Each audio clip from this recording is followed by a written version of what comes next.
श्री स्वामी समर्थ. आता चला मंडळी, आता आपण सत्यनारायणची पूजा करूया. आता त्याची मांडणी कशी करायची हे बघूया.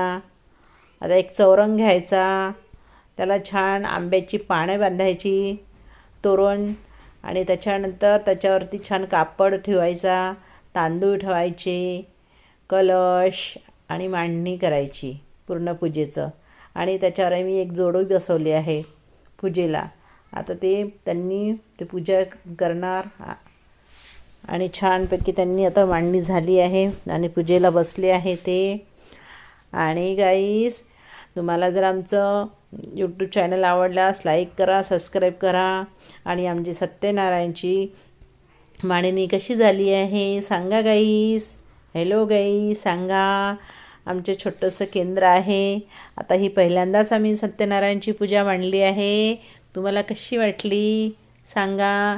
आणि आमच्या केंद्रामध्ये आता सगळ्या बाया बसून स्तोत्र म्हणत आहे, कोणी सारामृत वाचत आहे, कारण आता आम्हाला आमची सत्यनारायणची पूजा सुरू आहे म्हणून. आणि त्याच्यानंतर ही पूजा झाल्यानंतर मग आम्ही करणार आरती. आरतीला आहे वेळ, मग आता काय करायचं म्हणून कोणी सारामृत, कोणी स्तोत्र म्हणत आहे.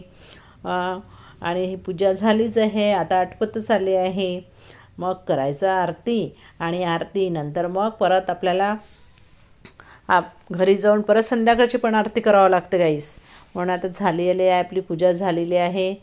सगळ्या बाया वाट बघून राहिल्या आरतीची. आणि परत पुन्हा मग एकदा आपले जे गृहचारित्र आहे ते साईडनी लावून आपल्याला घरी जायचं आहे. मग परत पुन्हा आरती म्हणायची आहे, आरतीला यायचं आहे. हॅलो गाईस, आमच्या स्वामी समर्थ केंद्रामधल्या बाया भरपूर आल्या आहे. पहिल्यांदाच केलं पण छान झालं आहे, आम्हाला खूप आवडलं.